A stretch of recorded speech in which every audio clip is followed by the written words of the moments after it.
Hey dudes, it's Lerald. We made a video earlier this week about farming Expedition, and this video about how to run logbooks seemed like the obvious follow-up, so here we are. Alright, I'm just gonna go ahead and get right into it, and I guess I'll start with the elephant in the room very quickly. I saw the announcement, the big announcement on Wednesday about how GGG doesn't have a scheduled date for PoE 1 patch 3.26, and all I'll say about that is this. That kinda sucks. Alright, let's move on. So what do we want from logbooks? I think there are three main reasons why you would run a logbook. Reason number one, and probably the main reason that most players will do them, is to kill Olroth 4 times and unlock the Expedition passive tree, the Atlas passive tree, right? That's the main reason. So you can farm more logbooks in your maps thanks to detailed records, disturbed rest, all of this stuff. Stuff I talked about in the last video. Reason number two is to kill Olroth and just get his good unique drops. I kind of talked about these in the last video as well. Olroth's Resolve and Heroic Tragedy. These are worth like 30, 50 divines, whatever. Quite a lot of divines. So, these are really good, but they are relatively rare. I don't know how accurate this table necessarily is, but, his other uniques are quite a lot more common. I actually killed him 4 times earlier today, and I didn't get a single good one, right? And then reason number 3 is to farm artifacts. Now, artifacts are basically worthless at the current moment, but in the intended design of Expedition, in the way that it works in PoE 1, they are a useful currency, and being able to farm, 30 or more of them in a single logbook is, I think, pretty easily doable, and it should be useful. It isn't right now, but I think in the future of PoE 2 it will be. So farming Olroth, it's effectively just a gamble strategy, just like every boss, like high-level boss farming strategy in PoE 1 and PoE 2 is a gamble strategy outside of the first day of a league. And if you do it long enough, you will eventually turn a profit, but how long that takes and how great the profit is going to involve some RNG. Essentially, the difference here is that running Expedition in maps farms in-game boss keys, which are valuable. That's the logbooks, and then logbooks are the in-game boss keys, which are inconsistent at best. So there are actually 2 layers of RNG on logbooks, unlike with the 3 other types of in-game pinnacle content, Breachstones and Simulacra and King of the Mist keys, because Olroth, the boss of logbooks, only spawns about 20% of the time. So you don't actually get to the end of the Twisted Domain and find that Zesh just isn't there 4 times out of 5, but you do with logbooks. There are also chests and monsters to unearth, just like in regular expeditions, but there's a little more control over the specific types of rewards that you get out of logbooks, and that is kind of the, I guess you could say, skill factor, or at least the sort of harm mitigation factor of running logbooks when you're not just blasting it exclusively looking for Olroth and leaving if he's not there. Now, in terms of setup, there's really not a lot to do with logbooks, and this is something that I really like about them. You just need the zone level to be at least level 79.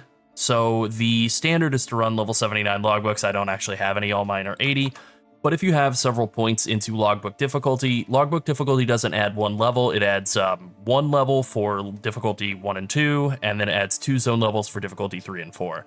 As you can see from the final line here, difficulty above 4 has no additional effects, so like if I dropped these 3 points and took, all these difficulty nodes and got up to like 6 difficulty, that wouldn't actually do anything. So you unlock these points by killing Olroth. You have to kill him on increasing difficulty, so you get the first one at 0 difficulty, the second at 1, and the third at 2, and so on up until you get your 4th pair of unlocked points at difficulty 3, and then you can spam run him on difficulty 4 if you want, kind of up to you. So for me, I self-farmed all of this. I think Expedition probably is the best mechanic of all of these for self-farming. Breach is definitely a contender as well, but I actually had a pretty easy time getting logbooks, even when I had 0 points. I really didn't have much difficulty with finding logbooks, and I just basically did Expedition in maps for a while, ran all the logbooks I found when I found them, and then I sort of woke up one day and realized I was maxed out. No big secret. Alright, so now let's actually talk about how to run a logbook. Before we even enter the logbook, we start with a choice of 2 dig sites, and we have implicits based on the different dig sites, so we can walk over to Danig and put the logbook in there. I actually find this quite a bit harder to read than looking at them out of the Danig menu, though, so I like to just kind of look at them here and make my choice basically just off of the implicit modifiers. So what we're really looking to do with our implicit mods is just have the ability to blow up more stuff. Just more explosions is going to do more for us. It's going to get more monsters up, it's going to get more treasure chests, it's going to be better, more remnants, all of that. So the implicits that we really want are things like increased number of explosives, explosive radius, and explosive placement range. Those are all pretty good implicits. Area contains an additional underground area. I have that one on this. That's a pretty good one as well. A couple of other good ones are chance for remnants to have an additional suffix. That's the reward component of a remnant, so you can kind of get 2 for the price of 1 on your remnants. Chance for chests to contain twice as many items. That can also be pretty good. Increased number of remnants can be pretty decent as well. More chest, increased number of chest markers is good. I think increased number of runic monster markers is actually kind of bad for the most part, but there is one thing about them that can be very good that I'll get to in a minute here. Now, unlike in Path of Exile 1, the type of dig site that you're going to, whether it's like Knights of the Sun, which I don't think I have any of, or Black Scythe Mercenaries, or Order of the Chalice, or any of that, doesn't really matter for spawning. It doesn't matter at all for spawning Olroth. There's only one boss in your logbooks. There's not Medved or any of the others like that. And then it just doesn't really matter for the currency because the currencies are basically all worthless right now. So Sun and Black Scythe artifacts are technically worth more than Order of the Chalice and Broken Circle, but, you know, they're only better in the way that, like, getting soap in your mouth is better than getting it in your eyes. They both still suck. They're all bad. Also, unlike in PoE 1, you can't roll your logbooks at all, so they on average have about 50 to 70% less quantity than we're used to in PoE 1, but they also have less difficulty. You know, this is a white logbook, and this is actually the highest rarity that it can be. So I'm just going to open this logbook up and use it as an example, and just looking at the 2 sets of implicits, I think that the increased explosive placement range and radius from the Barren Atoll is better than the, like, explosive placement range and artifacts dropped by monsters and monster markers from Frigid Bluffs. So I'm going to go to the Barren Atoll, and I'm just going to kind of bounce around in here and just talk a little bit about it while I'm in here, kind of say what I would be looking for markers and stuff. So I've chosen my dig site, I've entered the map, I'm doing it right now. And the first thing I want to do is just look around for a skull on the map. I'm just scouring looking for skull, and there is no skull, right? This is kind of not unexpected. So then the next thing I'll look for are these little white circles. I can zoom into my mini-map. There's these distinct white circles, and those indicate an underground area, and I have 2 of them, one here and then one over to the west side of the zone. And these are something that I'm going to want to kind of try to make my way toward at the end of the explosion chain, if you will. So the thing with Olroth not being in the map is, if you're just kind of like a higher level blaster, if you're really just trying to do this as like a boss gamble strategy, you could zone in, see that there's no Olroth, and just leave and open another one. You just bail immediately. That is the way a lot of high level players would do it. Like if I were trying to do this as a actual boss slamming strategy rather than doing more of like a tutorial for people, that is what I would be doing. I would be opening these, seeing no Olroth, leaving, trying again. So if I just show off how, like, mousing over an underground area works, like if you mouse over an underground area with your explosive, you'll see that they kind of light up green. And that's actually true of some side areas in some of these logbooks. I don't think this area, what is this called? Barren Atoll. I don't think this area has any side areas in it, but some of them do. Like the jungle one has some side areas. You'll sort of see like a little fence that you can break down, and it'll light up the same way. You mouse that green cursor over it and you see it light up, you can blow it up, and then usually there will be a couple of random treasure chests on the other side of that fence. So the underground areas also have the same thing going on, except they have generally like 3 packs of enemies inside them, and also somewhere closer to like half a dozen chests in them. And that's actually like a pretty decent haul. That's better than any just one individual chest on average out in the zone. And also the underground areas benefit from the remnants. So like if I were to hit, some of these, get more quantity and rarity and quantity of artifacts and all of that, and then go hit this underground area, it would apply. All of the downsides, all the, monsters all being guaranteed to crit and having a bajillion% more health and like being immune to all of my damage or whatever, that would also copy over as well. So you do want to be careful with that. But the ideal way to set up your logbooks is to have the underground areas be kind of the end point for your detonation chain, at least one of them, especially when they're like far away like this. One of them I'm just going to have to compromise on, but the other one I would try to end my detonation chain over there. Now, as you can see, there are some currency marker things here. This is a Chaos Orb. This means that there's going to be a treasure chest underneath here that has some currency in it. And that's kind of the main one that I go after. It's definitely my preferred one because I have some rarity. I would say there are kind of 2 ways to make currency in logbooks from the treasure chests. One would be to just go after the currency mods.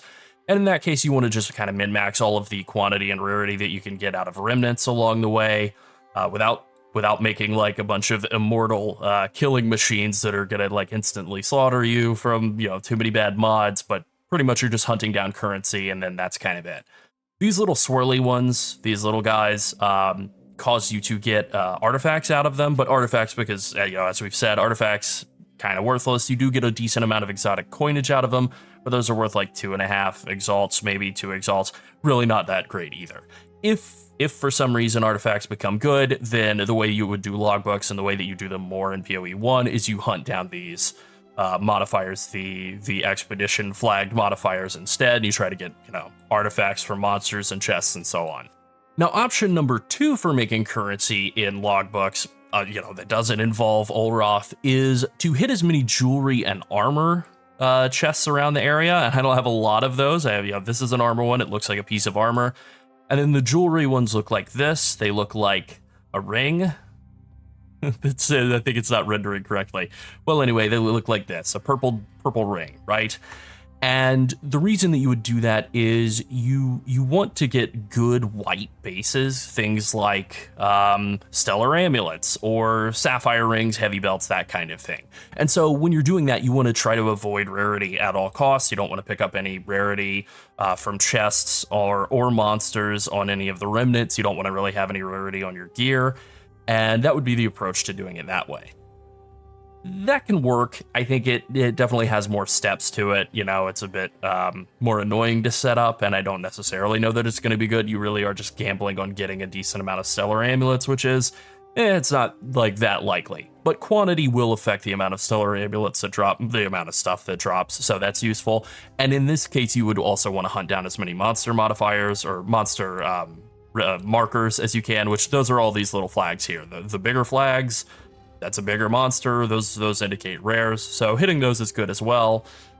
Not necessarily as good as it is in maps because these guys can't drop logbooks. All they could really drop is, stuff, and a random rare just isn't all that great.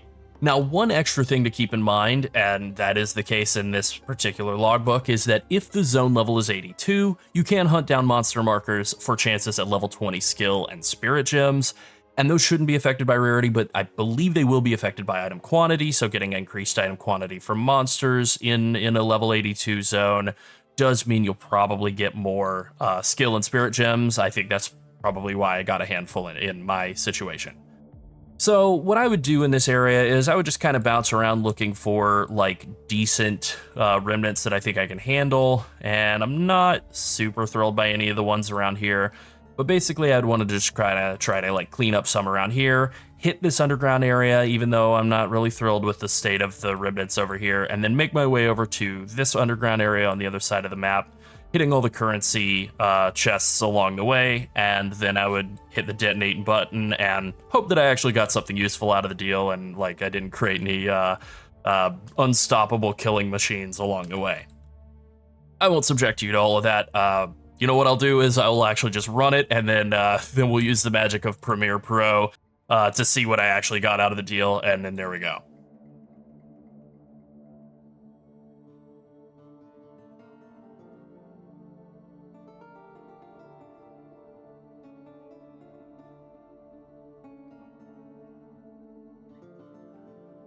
All right, so that's done. Here are the results, like 22 order artifacts, 1 precursor tablet, a decent expedition tablet, 3 exotic coins, 1 chaos orb, 1 alch, 2 exalts, and then a level 19 skill gem. So not very good, I think for anybody who's really trying to spam farm Olroth, I think this is a good example of like why you may not want to bother clearing out every single map if it doesn't really look all that great.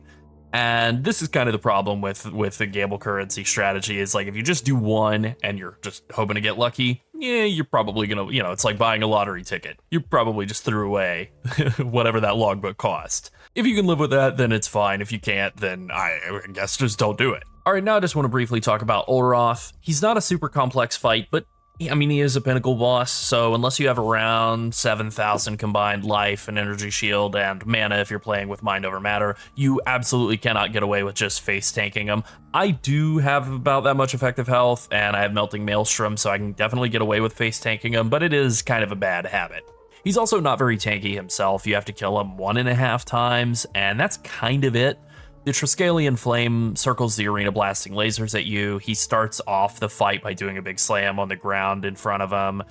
He might do like an auto attack or something at you first, but he's a bit like the Count fight in Act 1, actually. I think he's kind of influenced by that design. He kind of charges and swipes and slams the ground, and then you just dodge all that and keep moving, and that's kind of all that there is to it.